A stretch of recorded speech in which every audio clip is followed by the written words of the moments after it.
तो जनाब खैर से खैर का एंड हो गया। पहले तो मुझे यकीन ही नहीं आया कि सेकंड लास्ट एपिसोड आ गई है। और मुझे किसी ने बताया सेकंड लास्ट एपिसोड आएगी। मैंने देखा कि वो तमाम चीज़ें जो बहुत सारी पिछली 10 एपिसोड्स में हो सकती थी वो सेकंड लास्ट एपिसोड में धड़ धड़ धड़ धड़ धड़ धड़ होने लगी। सालिस जो है वो वफ़ा से मिलने जाते हैं और वफ़ा उनको जो है बातचीत करने से इनकार कर देती है कि और कहती है सालिस मैं आपकी शक्ल भी नहीं देखना चाहती। वो बेचारे दिल बर्दाश्त हो जाते हैं, गाड़ी में बैठते हैं। उनको बहुत वो मतलब चले जाते हैं वो। और फिर गाड़ी टकराने यानी इतनी स्पीड में हाई स्पीड में गाड़ी ड्राइव कर रहे होते हैं। फिर वापस इसको कॉल करते हैं वफ़ा को और वो उठा लेती है फ़ोन, वरना तो वो सामने भी बात नहीं करती। वो फ़ोन उठाती है तो वो कहते हैं मैंने मैं तो मेरी शक्ल ही देखना चाहती ना, अब तुम मेरी कभी शक्ल देखोगी भी नहीं। और उसके बाद आवाज़ आती है ढाश और एक्सीडेंट हो जाता है। अब जो है वफ़ा साहिबा के होश ठिकाने आते हैं और वो परेशान हो जाती है। फिर वो फ़ोन वोन उठाता है बंदा जो एक्सीडेंट के स्पॉट पे होता है। वो कहता है कि ये जो है ज़ख्मी है, बेहोश हो गए हैं, अस्पताल वस्पताल के सारे सीन होते हैं। फिर खैर ये बच जाते हैं, ठीक है, ये तो बच गए। अब आ जाएँ सड़ियल पुप्पो की कहानी की तरफ जो लॉकअप में बंद हैं। उनकी वही सड़ियल पुप्पो की साड़ी और सिर्फ़ शुक्र है बालें उतार दिए उन्होंने। उनके लंबे बाल खुले हुए हैं और वो परेशान है, रो रही है, गिड़गिड़ा रही है कि भई मुझे मेरे भाइयों से तो बात करवा दो। ख़ैर उनके भाइयों से कॉन्टैक्ट हो जाता है और भाई उनकी किसी न किसी तरीके से उनको निकाल के ले जाते हैं। बेसिकली सेटलमेंट हो जाती है इस लड़के के घरवालों से जिसको हिट किया होता है इन्होंने। तो अब क्या सीन है कि सालिस बच चुके हैं, ठीक है, और सड़ियल पुप्पो जेल से निकल चुकी है। उधर वो जो उनका नानी वाला सीन था ना जो क्या नाम है, मिस हैदर की नानी और फरजाद की दादी जो फ्रेंड्स हैं, वो रिश्ता देखने जाता है। वो जब उसको देखता है तो उसकी जान जल जाती है। वो कहता है मैं तो यहाँ शादी नहीं कर सकता। ये तो झूठी है, सर से पाँव तक अपनी दादी को बताता है सब कुछ इस तरह से। तो कहता है मैं तो इससे इससे बिल्कुल शादी नहीं कर सकता। वो दूसरे दिन ऑफिस आती है और फिर उसको जो है वो बताती है कि मैं ऐसी क्यों। और वो जो एक्सक्यूज़ेस देती है वो बहुत ही फ़ज़ूल किस्म की बातें करती है कि मैं ऐसी इसलिए क्योंकि मैं ब्रोकन फैमिली से हूँ और मैं अपनी तन्हाई को दूर करने के लिए ऐसी हरकतें करती हूँ। इतना सारा मेकअप थोप के, इतनी आला ड्रेसिंग करके जिस तरह ये ऑफिस आती है तो कहीं से वाक़ई दुखी नहीं लगती थी।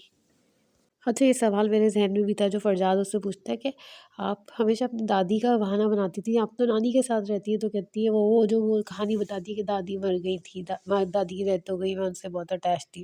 इतना फ़ज़ूल इनका सारा सीन था, मैं आपको क्या बताऊँ। अच्छा जब सालिस अस्पताल में होते हैं ना तो वहाँ शिफ़ा बीबी भी मिलने आती है और वो जो है उससे आके कहती है कि तुम्हें मैं क्या मैं तुमसे मिलने आई हूँ। और वो कहता है तुम क्यों आई हो यहाँ, मैं तुम्हें देखने आई हूँ। इतना सब कुछ करके भी ना उसके अंदर अकड़ नहीं जाती। कहती है मेरी तो शादी होने वाली है और तुम वफ़ा बहुत लकी है और इस तरह की बातें करती। असल में वफ़ा अस्पताल आ जाती है ना, ज़ाहिर है जब सालिस के ऐसा सब सीन होता है तो सब आ जाते हैं और वफ़ा ने तो आना ही था। शिफ़ा जो है वफ़ा से कहती है मैं ना कुछ तुम परेशान नहीं हो, मैं तुम्हारे हस्बैंड को कुछ मतलब अब कुछ कर नहीं करूँगी, तुम बेफ़िक्र हो। कहती है मुझे अपने हस्बैंड पे पूरा एतबार है, वफ़ा कहती है। अच्छा जी, सड़ियल पुप्पो जो है सबसे माफ़ी माँगती है एक-एक करके और वफ़ा से भी माँगती है, सबसे माँगती है। तो एक वक़्त आता है जब वो शिफ़ा से माफ़ी माँगती है कि मैंने तुम्हें तबाह-बर्बाद करने की कोशिश की। और तो कहती है सड़ियल पुप्पो नहीं, आपने कुछ नहीं किया। आपकी वज़ह से तो मैं शाहज़मान से मिल पाई। क्या ऑरा है उस बंदे का, क्या पर्सनैलिटी है। मैं तो बिल्कुल बहुत खुशकिस्मत हूँ मैं। सड़ियल पुप्पो कहती है अरे! ये तो बहुत अच्छी बात है, मैं तो बहुत खुश हूँ तुम्हारे लिए। लेकिन यकीन करें मेरे ज़हन में डाउट था और वो पूरा हुआ। ख़ैर शिफ़ा की शादी होती है, फिर वफ़ा का भी एक तरह से प्रॉपर तरीके से रिसेप्शन होता है। दोनों दुल्हनें बनती हैं अलग-अलग, ये पहले एक की होती है फिर दूसरी की होती है। अब शाहज़मान की अब वो शादी-वादी होकर आ गई हैं शिफ़ा और वो उनको रिंग पहनाते हैं मुँह दिखाई में और वो जिस तरह पहना रहे होते हैं ऐसा लगता है मैं समझी ये साइको है बंदा। लेकिन कहानी तो नेक्स्ट डे खुलती है जब एक फ़ोन आता है उसके पास और वो उठा लेती है शाहज़मान का फ़ोन शिफ़ा उठा लेती है। तो पता चलता है जी कोई ख़ातून बात कर रही है और वो मालूम होता है वो उनकी फ़र्स्ट वाइफ़ है और फर्स्ट लव भी है। और सबसे इंटरेस्टिंग बात ये होती है कि शाहज़मान को शिफ़ा की हर हरकत का पता होता है कि सालिस के साथ उनका अफेयर था, उसकी शादी के बाद भी था। कहता है इतने झटपट जिसकी शादी हो रही हो तो ऐसा तो नहीं हो सकता कि उसमें कोई गड़बड़ ना हो। वैसे मैं ये चाह रही थी कि ऐसा कुछ तो शिफ़ा के साथ बुरा होना चाहिए। अब वो बेचारी जो है वो बेचारी डिसअपॉइंटेड है, शादी तो हो गई है, अब कुछ भी नहीं कर सकती। इतना सब अपना समूह लेकर जो है वो वफ़ा की शादी में आती है शाहज़मान के साथ। बेचारी ऐसी ही हो रही होती है क्योंकि अब सोचा है कि जिससे शादी हुई है वो उनको पसंद ही नहीं करते। बचपन में ना मैं छोटी-छोटी किताबें पढ़ती थी कहानियों की, तो उसमें शहज़ादा शहज़ादी, लक्कड़हारा, पता नहीं क्या-क्या कहानियाँ होती थी, तो आखिरी लाइन होती थी और सब लोग हँसी-खुशी रहने लगे। सिवाय एक शिफ़ा के सब लोग हँसी-खुशी रहने लगे। एक मसला आ जाता है भई इस कहानी में। फ़रजाद को अचानक मिस हैदर याद आ जाती हैं। वो उनको दोबारा वो करवा लेते हैं, क्या कहते हैं, बुला लेते हैं कि आप जॉब कर लें दोबारा और उनका दिल आ गया उन पे। यकीन करें इनकी कोई केमिस्ट्री नहीं लग रही, इनकी कोई मोहब्बत लग नहीं रही। ज़बरदस्ती का सौदा हुआ है फ़रजाद और मिस हैदर का तो। बेचारे को तो बस ऐसे ही खामख़ा उसका पैर बना दिया। खैर जनाब खैर की सारी कहानी 2 किस्तों में लपेट-लपोट के ख़त्म हो गई।